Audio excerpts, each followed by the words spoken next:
Three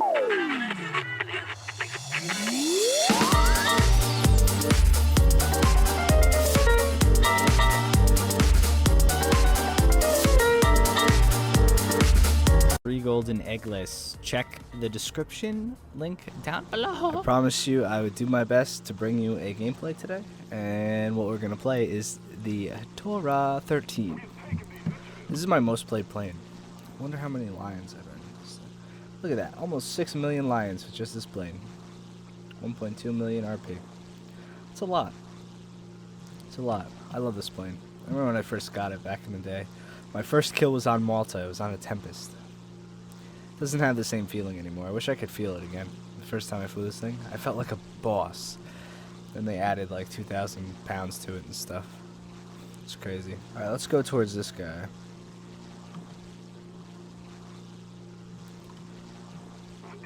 Man, this plane is just beautiful. Absolutely stunning. I love this plane. I really do.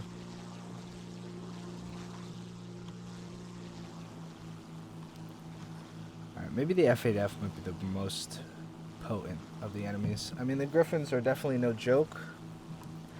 The F8F can catch me too. Did we lose all of our bases? Can't see. We did lose all of our bases. But the B-17s look like they're going back now.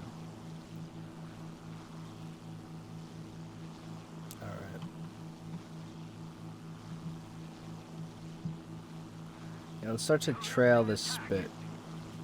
They have a Tempest coming up too. Oh, they have a Spitfire up here.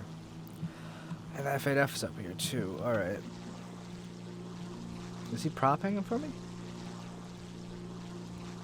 I think he just stalled out. I really want to take that, but these guys are up here, so I shouldn't do that. And we could take the head on for a second and peel off. We got some hits. Ah, low airspeed. Let's go in for this Spit because he's trailing our guy. Up here we just have to worry about our airspeed. Be good. That guy can't turn on me yet. Nope. This guy wants me. Oh, turn off it. Down. Let's hit up this guy. They both turning on me? They're trying to. This plane feels different now. I don't know what it is from the last time I've flown it.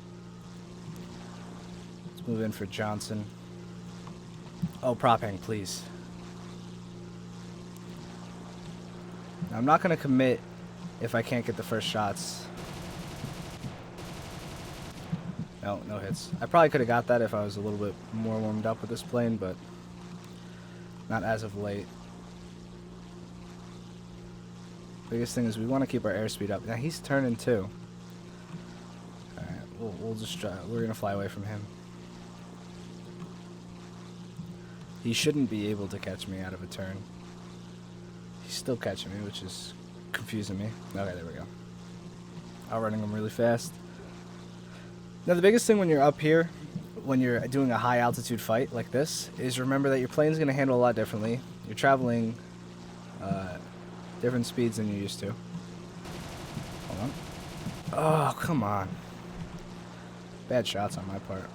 This is not going to go well for me. Alright. So your plane's not going to handle how you're used to it. And plus, you could really hurt your engine if you're not careful. Because you want to WEP the whole time, but it may not be the best thing. Also, flaps are a lot more viable up here. I feel like because all the fighting that goes on up here is a lot lower speeds.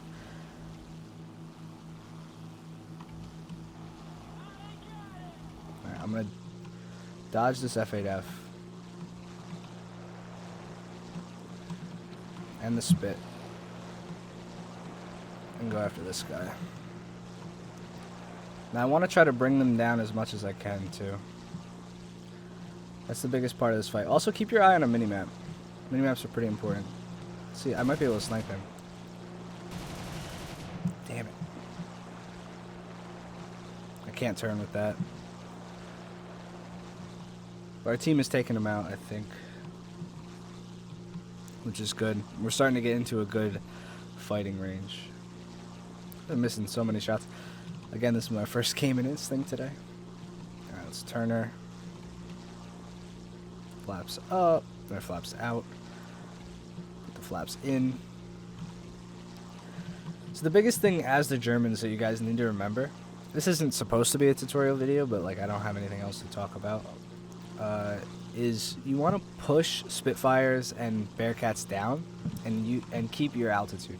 The best way to do that is if you're engaging somebody, instead of full on engaging, you know, like right here I see the Spit, he's kind of below me. I'm just gonna loiter. I'm not gonna dive on him or commit yet. And see how he's full turning. When planes turn, they lose a lot of their energy. So when they're losing energy, they're gonna either lose altitude because they can't gain it back because they have no energy. Now look at these guys going down.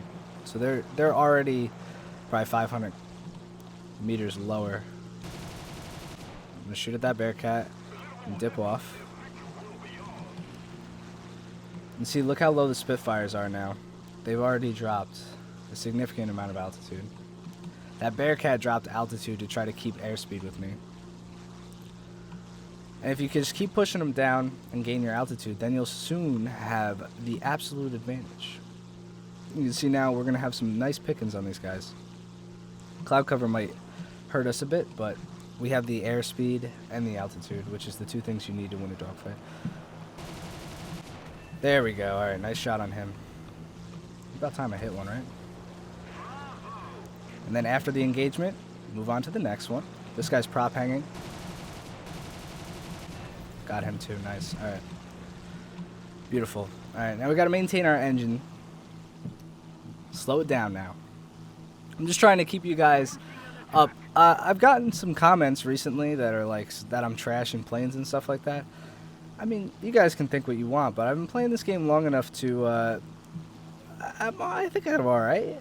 I think I'm decent. I just don't do this every game. I explained this to one of my friends, or one of the guys in the squadron, because my squadron is primarily tankers.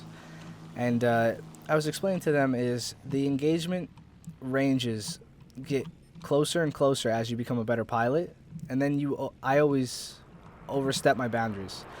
So my engagements get closer and closer until I get to the point where I get way too cocky. If that makes any sense to you guys. So when you're a new pilot and you're learning these maneuvers, you don't do crazy maneuvers. You try to keep the engagement ranges really long. If you're going to run away from somebody, you'll run away for like 3 kilometers instead of like 2 or 3. And then as you become a better pilot and start to get more comfortable in your aircraft and stuff, you shorten the engagement ranges. So you'll turn when the person's 2 kilometers out from you, or you'll turn when they're, you know, like 1. You start to push the limits.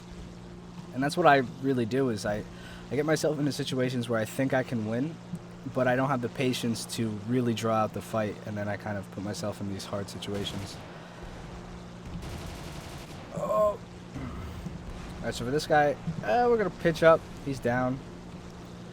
I think that might be it for the enemy team. But I hope you guys understand what I mean with that.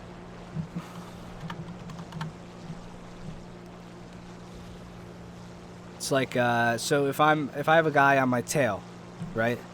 This is what I mean. If I have a guy on my tail and he's chasing me, when I'm a new player, I want to get as far away as possible from him, right?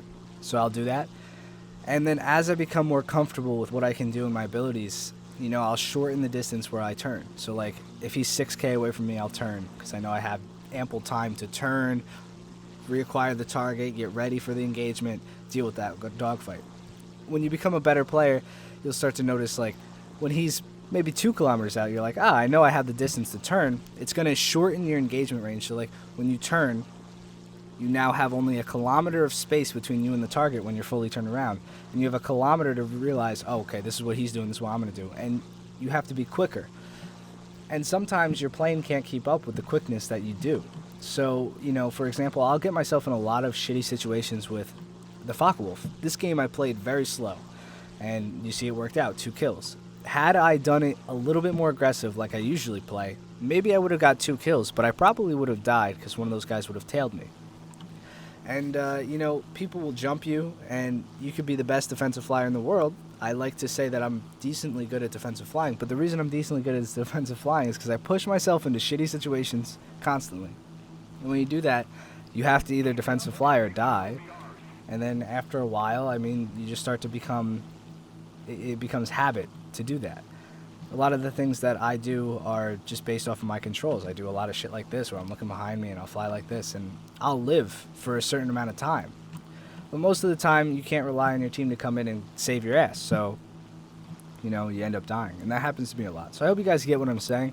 I think this game is pretty much rounded up. I don't know what this guy is. I have a blind hunt. Let's use it, just to make sure. Activate the blind hunt. So there he is, an F8F down low. We're going to go engage him and see what's popping. So for this guy, he's low. I think he probably just took off. I'm going to use my altitude, turn it into speed, and engage him. So he's going to run it back to base, I think, even with me asking him. The pain in my ass. It sucks. It's his second game, level 24. This is what we're teaching these guys. We're teaching the new guys to play like bitches. I'm sorry, guys, but I get it. You're down, you know, there's 6 enemies up. Just be a man. You can ask for 1v1s. There's an all chat in this game. I used to do that all the time. I'd be like, well, does somebody want to 1v1 me? Of course, it's not going to work 100% of the time, but come on, man. You're going to run back to base in a Bearcat? I get it. It's a stock plane and stuff. It's just not fun. It's not fun for any of us because now we have to wait. I'm not going to go over the base. I had a good game. I'm sick of losing planes to AA. All that just to lose a head-on. It's a waste of time.